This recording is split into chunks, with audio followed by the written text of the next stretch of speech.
I admit I done made some mistakes, and I have some imperfect ways. That shit ain't right. How they gon' say I don't respect these women when all I've done is represent? Take my career and turn it upside down, cause you met I've got some girlfriends. Tonight, his attorney, Stephen Greenberg, is speaking out to ABC News. Is there anything that you'd like to say on behalf of your client to set the record straight about, you know, all of the allegations that are being made against him? None of this is criminal. You know, the state's attorney is on TV asking for people to come out of the woodwork and do what?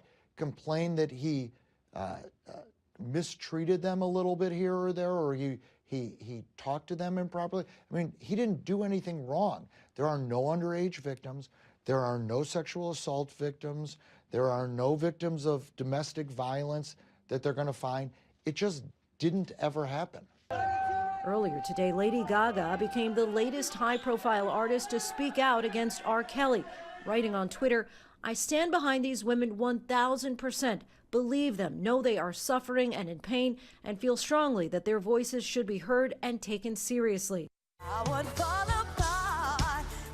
Gaga also addressed her 2013 collaboration with Kelly, "Do What You Want With My Body," performed here on SNL. While the music video for the song was so controversial, it was never formally released. A 30-second clip was leaked to TMZ. At the time, Gaga defended working with Kelly. Both R. Kelly and I have sometimes very untrue things written about us. So, in a way, this was a bond between us. A year after working with Kelly, Gaga revealed that she herself was a survivor of sexual assault and has now become an outspoken advocate. I am myself a survivor.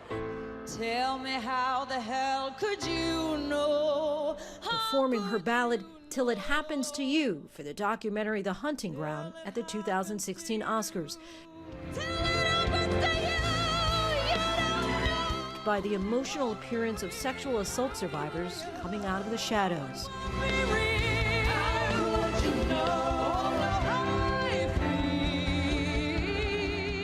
Last year, at an event, L Women in Hollywood, Gaga revealed more about her pain. After I was assaulted when I was 19, I changed forever. Part of me shut down for many years. I didn't tell anyone. I avoided it myself and felt shame even still today, standing in front of you. I feel shame for what happened to me. The provocative song taking on a new level of controversy in light of the allegations against Kelly. Gaga is now apologizing. "I'm sorry, both for my poor judgment when I was young and for not speaking out sooner." In her statement today, Gaga tried to explain her mindset during the Kelly collaboration, saying, "As a victim of sexual assault myself, I made both the song and video at a dark time in my life. My intention was to create something extremely defiant and provocative because I was angry and still hadn't processed the trauma that had occurred in my own life. The song is called 'Do What You Want With My Body.' I think it's clear how explicitly twisted my thinking was at that time." Gaga now vowing to remove the song from iTunes and streaming platforms. It's almost hard to think of people, big stars from the last 20-odd years that he hasn't worked with. Everyone from Jay-Z to Celine Dion to Justin Bieber to Mary J. Blige to Maxwell, you know, to lots of others. He's had a lot of protege acts as well. Some now regret their decision. Chance the Rapper tweeted, "I apologize to all of his survivors for working with him and for taking this long to speak out." And just today, the band Phoenix, who collaborated with Kelly and performed together at Coachella Trying to Be Cool, tweeted, "We regret that we were not both more informed and more discerning when we worked with him previously." R. Kelly, you're right, sir. According to Nielsen, music streaming numbers for R. Kelly have doubled since the docuseries aired. His name is out there, and people are just like, wow, I haven't played R. Kelly in a while. As for the collaboration with Gaga, which had risen to number 11 on iTunes, it's now been removed. A spokesperson for a label confirms that the song Do What You Want is in the process of being taken down from other streaming services.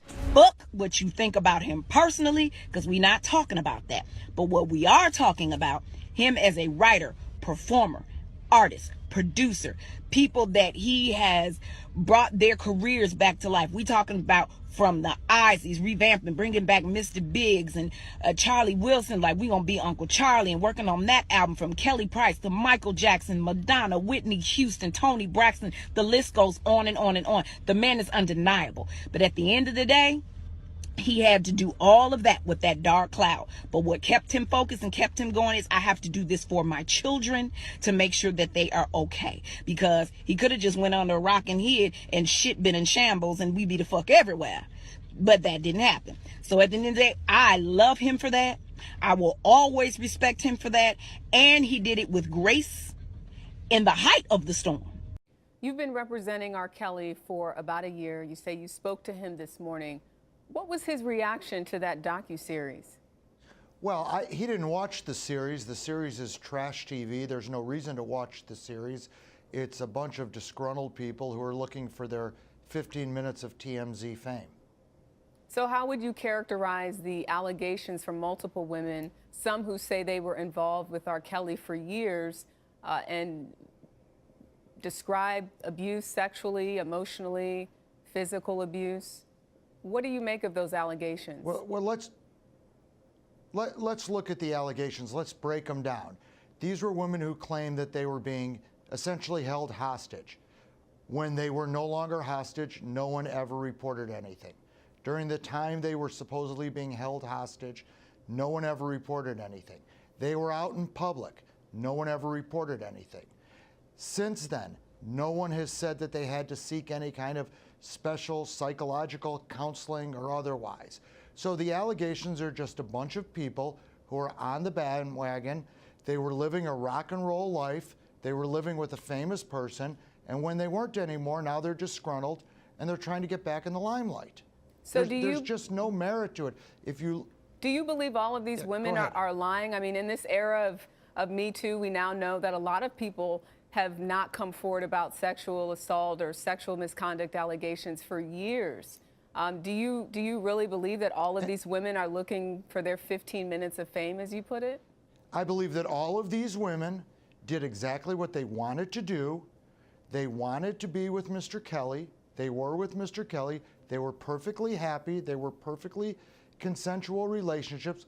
Whatever occurred, I'm not someone who should be judging, nor should any of us be judging someone else's personal relationship, what goes on in their bedroom. And now they're coming forward. I don't think that because it's the Me Too era, we should give any more credibility to these allegations. People have been making things up. People have been exaggerating. People have been making false accusations since the beginning of time. And because there's now some hashtag, that's not going to change. Have you had any contact with the district attorney's offices that are looking into alleged victims who say they've been sexually abused or physically abused by R. Kelly? Well, I haven't heard from anyone. I haven't heard from a police department. I haven't heard from a prosecutor's office. I have never heard from an attorney for a victim or an alleged victim. I haven't heard from anyone because there's no facts to back up these claims. What has R. Kelly's reaction been to this docuseries, which you say he hasn't seen, but he's obviously heard about it? His reaction is that he's disappointed that these women are doing this, that these families are doing it. They're ruining a talented musician's career. You know, when people wanted to be with R. Kelly, look at Lady Gaga.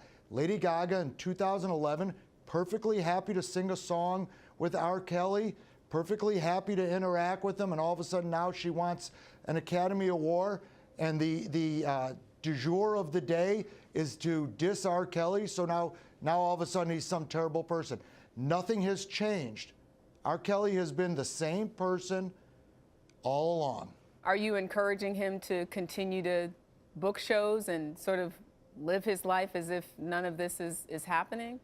I guess what advice are you giving him right now? What's he supposed to? Well, I mean, I'm a criminal defense lawyer, and I have the greatest client in the world because I have a client who hasn't committed any crime. So I don't have a lot of work to do as a criminal defense lawyer. he should live his life. He shouldn't go let these people ruin his life. They're ruining his career already. Go live his life, go enjoy himself. This week is his birthday. Celebrate his birthday and do what he's been doing for the past 30 years, which is living his life, playing his music, writing music, doing shows, going out, and nothing illegal. What does R. Kelly want people to know who believe the women, and even as you mentioned, Lady Gaga, artists who are now distancing themselves from him because of this sort of reemergence? You know, this isn't the first time that he's been accused of sexual misconduct allegations. But what do you think R. Kelly wants people to know who do believe those women? I think what he wants them to do is look at the facts. And where are the facts? Where is a single piece of evidence? All of us should want to know, where is the evidence other than someone saying something? Where is any evidence? There isn't any, because he didn't do anything wrong. And that's what's so disappointing. Just so I'm clear, did you watch all 6 hours of this docuseries? I didn't watch 1 minute of it. I don't watch that kind of trash. So you didn't see any of this, but you're convinced that all of these women are out here trying to get 15 minutes of fame and that they're not telling the truth. Is that what you're saying? I have seen snippets of it. No, I've seen snippets of it. I've seen some of the interviews on it. I know who's behind it. I know the producer. You know, the producer never reached out to us and tried to get our take on things. Well, throughout the docuseries, there were flashes of the fact that R. Kelly did not want to comment, that he denies ever having any non-consensual sexual relations with women. So, and that happened many times throughout it. So let me ask. But you're saying they never reached out to you? Are you saying Dream Hampton and those producers never reached out to you? I never heard from them. That is correct. But if R. Kelly is saying, I never had non-consensual sex with any of these women, how is he supposed to prove that that's true? It's his word against their word. Is he right? planning to talk now, or address the public himself? Why are you believing them? Why are you believing them? Why don't you believe him? There's absolutely no evidence what they're saying is true. There's no evidence. Yet you're expecting him to produce evidence? The evidence is that no one went to the police, that no one sought any counseling, that no one came forward until these producers sought them out. Is R. Kelly planning on giving any sort of news conference or addressing the public himself anytime soon? Has he thought about that? Hopefully he will. Do you think he plans to address the public soon? I'm sure he will. If nothing else, I'm sure he'll write a song. And it'll be a big hit. Yo, what's up, y'all? It's your boy Kels, man. And first of all, I want to apologize to all my fans in Chicago and basically all around the world, wherever I'm performing at, and they canceled me. I don't know why they canceled the show. I never heard of a show being canceled because of rumors, but I guess it's the first time for everything, so I apologize to you guys. And in the meantime, I'm going to try to get to the bottom line of it, as far as my lawyers is concerned, to see exactly what happened and why I was canceled. Until then, man, I love y'all, and I'll see y'all on the next come around. You understand? I hope you guys, don't put that on me. It ain't on me. All right? One.